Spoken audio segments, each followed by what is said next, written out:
This is Bruce Whiten with the Herald Review Media. We're here at the Last Supper Museum in Douglas, Arizona, where they're celebrating an anniversary today, having an open house.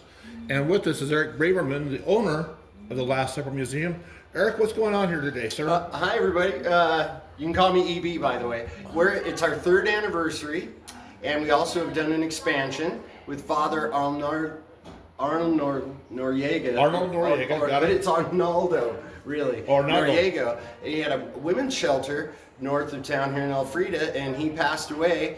And the family donated his life-size Last Supper made in Mexico City decades ago. So we were showing that to everyone and inviting people to come down and enjoy the museum. We have about 1,000 Last Suppers from all over the world up now.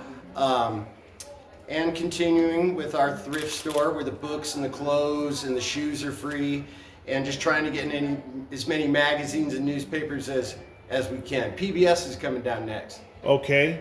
And you've recently done some expansion in here now. So how big is this place? How many exhibits do we have in here, would you say? Well, now we have just about 1,000 different pieces from all over the world and made from all kinds of materials. What's the square footage of this place? 13,355. All right, so it's 13,355 square feet. But right now we have about maybe a couple thousand square feet done. We had this room, and then we're going to show you where we expanded into a complete other room that had to be refurbished over time, and we got help from the Arizona Department of Environmental Quality, and Viking Special Contractors, Haven Health, some of our restaurant friends around us. Now, today you were saying earlier off camera that this is kind of an open house reception, and you have a lot of food donated by the local restaurants, correct, Eric? Yes. So we have, friends right here in the neighborhood. Lai Lai's Chinese Food, which has been in business 34 years here in Douglas. Incredible. They brought some food down for everybody. Our friends next door at the Grand Cafe dropped off a couple dozen tacos, and those restaurants have helped us out with this. And some of the other restaurants would, but we had enough donations that we were solid. Okay. But the rest, the local businesses, whether it be Aqualife or Mi Ranchito or whatever it be, they are really great about helping us with things. Like Aqualife provided the fresh water, the nice water, and all the ice for tonight. So when you walk in here, this is the first thing you're going to see is this exhibit right here on this wall with the guest table right here. And then, of course, the display over here. Mostly traditional. It starts out with traditional things, mostly based on Leonardo da Vinci's Last Supper. Okay. Which is the most famous Last Step Supper over a little in bit the more world. that way. There we go, sir. It's not the first Last Supper. It's just the most famous and most reimagined and repurposed image in the history of art. So that's what kind of makes that special. But it's great, and you'll see it when you come in here. Many of these go their own route and don't do Da Vinci. They do their own interpretation of it. Okay. And where should we go next, Eric? I think we should go on this direction. Okay, we're going to continue on.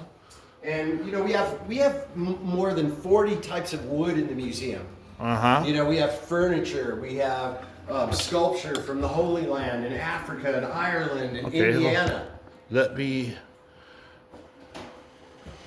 zoom some of this. Hello. There's snacks. If you're hungry, I'm enjoying some snacks. Okay, so we have different types of wood. We're getting these here. Yeah, and all the way from floor to ceiling almost, Eric.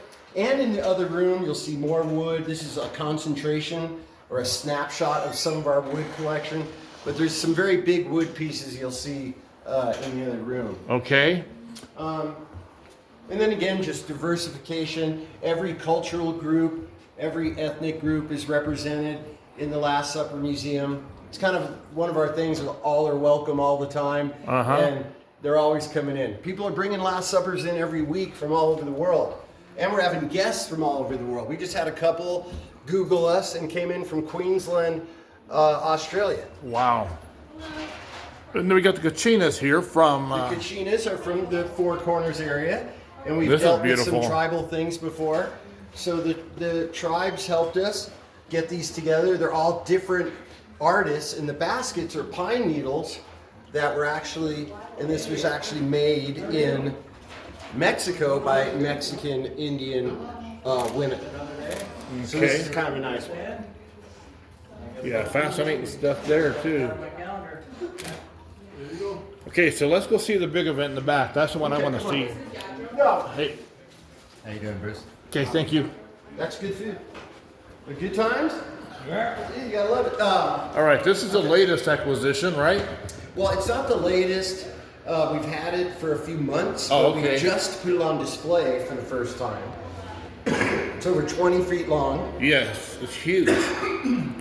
It came from Arnold Noriega, a prominent priest down here, who his family is friends with ours.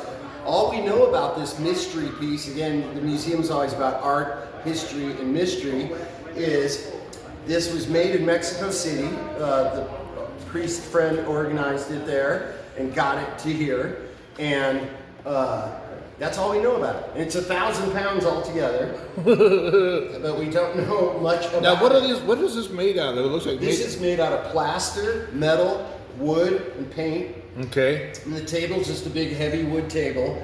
So the table and each one put together ends up being about 1,000 pounds. Wow, man, this is. And how long is this? About 20 feet. It looks like it. It looks like it. Oh, there we go. And his father is his history right there. Yeah, there's some history, and a lot of the people that helped, it's a temporary plaque, so we're making sure Okay. his name is spelled right. Get them some recognition. This is a good one too. All right. And what's this one This here? is Tom Clark, a known Midwestern artist. He makes a lot of things that look like of presidents and holiday icons and animals. So he makes things and reproduces them. And this is one of his most limited sculptures he's ever done, The Last Supper. It weighs more than 125 pounds if you put it all in one box. And they're three-dimensional. So each one has writing on the back or the side and just incredible detail. And this is very heavy. If you drop this on your foot, you're going to the hospital. And then we got some more displays over here. More displays over here. Okay. Let's- And then of course, go ahead. Oh, well, they just come from all over the world, all the cultures. This recently came from a friend who got this from a man from Ethiopia in 1988. We can't read the signature, we don't know who did it. So that's very Jamaican things. This is from the movie being made about us, the documentary by the London Film School. This is part of the documentary where they recreated the part of the scripture that led to the Da Vinci painting. Okay. And then of course we got this beautiful piece Well, over this here. is a mystery log. This is a thing we've known about for a long time, but no one knows who made it or where it was made. It took 4 people from the gym across the street to even put it in place. So that just in itself. and that Tells you was- how heavy it is then. Oh, it's hundreds and hundreds of pounds. That is from Agua Prieta. Remember we had that here last time I saw Yeah. that. You had just received that actually. You hadn't hung it up yet. No, that was really fun to hang up. We had to bring a contractor in to help me hang it up. But what's interesting about that one is it has no nails, screws, staples, nothing metal, because prison rules, it was made in prison. So, I mean, you've got. I would get in trouble for that. We won't show. We want to say non-political here. You know, I'm all for doing like what you want. From the Bisbee. Okay, Breakfast Club. we have a thing here signed by Andy Warhol. And Eric, how did you come across that? Well, this was friends were in Europe about 40 years ago. The last thing Andy Warhol did as a devout Catholic was The Last Supper, which ended up being his last supper. He died after his last major project he did. So he was taking his show of these paintings and prints across Europe, and he had a program for the show, and he signed this for some friends, and we had this even certified on top of that. So it's nice to see something actually touched by Andy Warhol, because his Last Suppers are some of the most famous ones. Well, in your 3 years you've been in this location, what's the reception been like for you guys? It's been really good. People like art, and people like religious objects, and people like something different, and there's so much to see in here. So it's helpful. We're trying to get people to understand that Douglas is safe and good weather, and that we have these interesting things down here to see. There's nothing like this in the world. End of story. There's not, Bob's Last Supper Museum in Florida. This is it, and we're going to keep expanding as we go along until we have them all out. Even though the collecting never ends. You can collect every baseball card, you can't collect every Last Supper. So even though, and we've even had the support of the community religious leaders, correct? Yeah, massive support. We were sensitive. There's a lot of devout people here in Douglas and the area at the border, and so we brought the what we would think would be strict people that have a strict way of looking at things from the Bible. So we've had the bishop of the LDS church in here, deacon of the Catholic church, the Presbyterian pastor Peggy, whose church was burned down. And they all basically said the same thing. If someone doesn't like what you're doing in here, they have a brittle spirit and they should go to church, please send them to mine. And then another one would go, or mine. And your hours of operation? Our hours of operation are every day except Monday. We take Monday off, we're lazy. And then, but we're open every day from 10 to 4:30. But if you need us, call the museum. We're easy to find, 623-877-4596. And if you need to come here at 2 o'clock in the morning, let us know. And you're on Facebook. You have a We're Facebook? on Facebook. We're on it. Just you Google Last Supper Museum, you find all kinds of stuff. All right. So we invite people to come down and check out the Last Supper Museum here, located at your... Right across the street from the famous Gadsden Hotel at 1101 G Avenue. And that's Eric Braverman, EB, courtesy of the Last Supper Museum. And you can show the people mingling in the other room for the reception.